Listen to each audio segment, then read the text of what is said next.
Salut à tous, c'est Kaya Orji, on se retrouve aujourd'hui pour une toute nouvelle vidéo.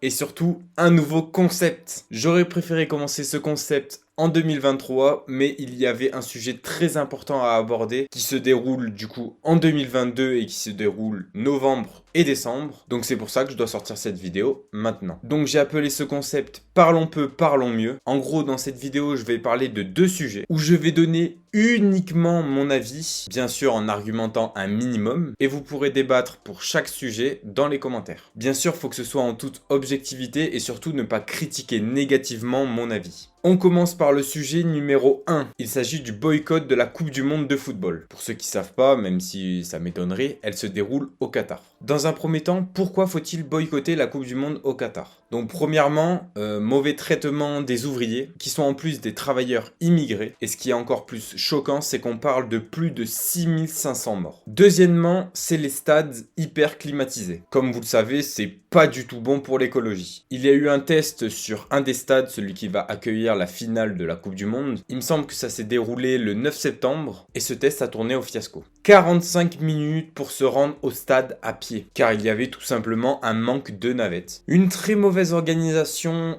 aux entrées du stade et surtout dans les métros, ce qui a créé des attroupements de personnes. Une très mauvaise climatisation car il faisait 35 degrés dans le stade. Plus d'eau et de nourriture à partir de la mi-temps, mais aussi un nombre incalculable de vols d'avion qui se situeraient entre 700 et 1600 par jour. Bien sûr, pour les vols d'avion, ça devait déjà être le cas pour les Coupes du Monde précédentes. Ils sont aussi suspectés de corruption pour avoir été choisis comme organisateurs de la Coupe du Monde. Il y en a encore beaucoup, mais je pense qu'on a fait le tour des principaux. Mais franchement, je pense qu'il n'y a pas que eux qui pourraient être accusés ainsi. J'avoue, j'ai zéro source, mais je pense que le Brésil ou encore la Russie pourraient être accusés de certaines choses quand ça a été la leur. La seule différence qu'il y a entre ces deux-là et le Qatar, c'est la mise en avant sur les réseaux sociaux qui s'est extrêmement développée uniquement à partir de 2020. D'où le fait qu'on pense qu'il s'est rien passé aux Coupes du Monde précédentes. Maintenant, comment faut-il boycotter la Coupe du Monde selon moi? Il y a déjà un moment, certaines villes de France ont décidé de boycotter la Coupe du Monde. On parle de Paris, Marseille, Bordeaux, Nancy, Lille et il y en a encore plein d'autres. Ces villes ont décidé de diffuser 0 match de la Coupe du Monde sur grand écran. Mais pour moi, c'est clairement pas la solution car on peut tout simplement aller dans un bar ou chez soi pour regarder les matchs de la Coupe du Monde. Alors certes, la France fera moins d'argent économiquement que les dernières Coupes du Monde pour tout simplement se donner un bon statut. Mais à part ça, ça ne sert clairement à rien. J'ai regardé un sondage, je sais pas si le sondage est vrai ou faux, mais je prends les chiffres quand même. Seulement 30% des Français vont boycotter la Coupe du Monde en ne regardant 0 match. Ça équivaut aux 3/4 de ceux qui n'ont pas regardé la Coupe du Monde en 2018. C'est vraiment rien du tout. Je dirais même que le pourcentage de personnes qui va regarder la Coupe du Monde cette année va légèrement augmenter comparé à 2018. Et franchement, je ne vois pas pourquoi on se pénaliserait d'aller supporter l'équipe de France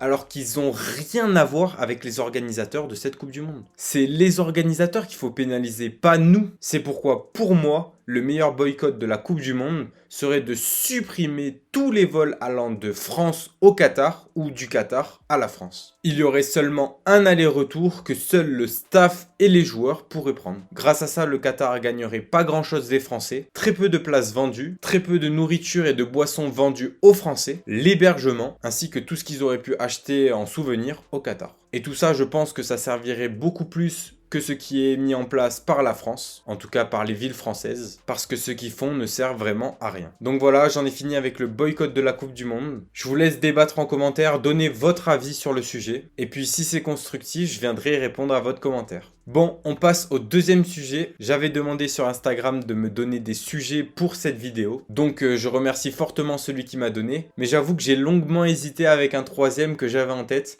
mais bon, je le réserve pour 2023. On en parlera parce qu'il se passe beaucoup de choses en ce moment.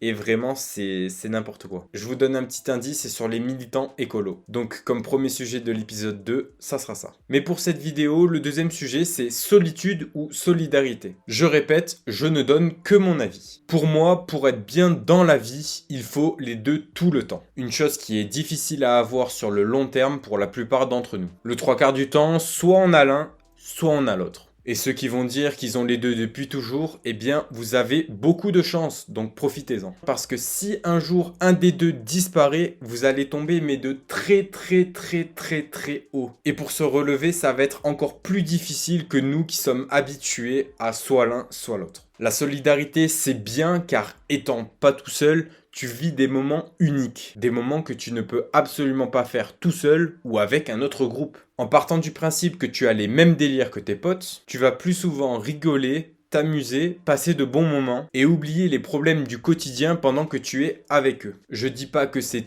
tout le temps, mais il faut que ce soit un minimum régulier pour en quelque sorte redémarrer ton cerveau pour un quelconque problème. Mais pour moi, c'est aussi et surtout l'entraide, que ce soit pour résoudre plus facilement des problèmes ou réaliser des projets. C'est très important d'avoir des personnes sur qui compter et je sais que pas tout le monde a cette chance. Ça peut être 1, 2 ou 3 amis, comme ça peut être notre frère, notre sœur, cousin, cousine, père, mère. Tout dépend de chacun, mais il ne suffit pas de savoir qu'on peut compter sur cette personne. Il faut tisser des liens puissants qui sont incapables de se briser. Et bien sûr, faut que ce soit dans les deux sens. Comme pour un couple, quoi. En fait, je dirais même plus puissant que ceux d'un couple. Pour ce qui est de la solitude, elle est très importante aussi. Elle permet de se concentrer uniquement sur soi et par exemple d'accepter ses qualités, mais surtout ses défauts. Ça permet de se forger une carapace et de mieux supporter les critiques ainsi que les insultes potentiellement. On est potentiellement mieux habitué à tout ça, même si des fois ça fait quand même très mal. On arrivera quand même à mieux se sortir de cette situation. Elle permet aussi d'être indépendant, de savoir se sortir de situations par ses propres moyens et de ne pas toujours compter sur les autres. La solitude aide à beaucoup de choses. Elle permet de se poser, de réfléchir à la vie, de monter des projets seuls qui après peuvent être améliorés grâce à la solidarité, de se fixer des objectifs et de tout faire pour les réaliser sans distraction extérieure. Il y a beaucoup d'exemples comme ça que je peux donner, mais pour moi, les deux se complètent parfaitement. Pour ce qui est de mon vécu, je dirais que je suis plus un gars solitaire. J'arrive à m'intégrer dans un groupe plus ou moins facilement car j'ai des goûts diversifiés. Mais le problème, c'est qu'on s'attache pas à moi autant que moi je m'attache à eux, car j'ai des goûts trop diversifiés en fait. Et ça ne leur plaît pas forcément. Par exemple, j'aime beaucoup trop de styles de musique ou de musique en elle-même. Donc quand des personnes mettent une playlist, je kiffe de ouf. Même si les musiques, je les ai écoutées une fois, voire jamais. Alors que eux, quand je mets ma musique, ils me critiquent en me disant par exemple que c'est pas possible d'écouter du Ziak juste après la Gofa Lolita. Ou alors ils n'aiment pas un artiste que j'écoute et ils me demandent de l'enlever de la playlist alors que c'est mon artiste préféré. Je le prends pas mal car ça m'a endurci et que c'est pas pour ça que je dois m'abattre sur mon sort. Mais je vais quand même prendre une certaine distance car je ne suis pas accepté comme je suis. J'ai pris comme exemple la musique, mais il y en a vraiment plein d'autres. Maintenant, depuis un petit moment, j'arrive à avoir solidarité et solitude en même temps et ça me fait énormément du bien. Je me sens 1000 fois mieux et je suis même beaucoup plus épanoui. Voilà pourquoi, pour moi, ce n'est pas solitude ou solidarité, mais solitude et solidarité. J'espère que le deuxième sujet vous a plu. N'hésitez pas à débattre sur ce sujet ainsi que le sujet précédent dans les commentaires. Et surtout à donner un avis constructif.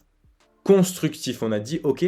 Constructif. Bon, sur ce, j'espère que la vidéo vous a plu. Moi, en tout cas, j'ai kiffé faire ce concept. J'espère qu'il y en aura énormément d'autres. N'oubliez pas le petit pouce bleu, à vous abonner à la chaîne si ce n'est pas déjà fait. Et on se retrouve bientôt pour une toute nouvelle vidéo. C'était Kayorji. Allez, ciao!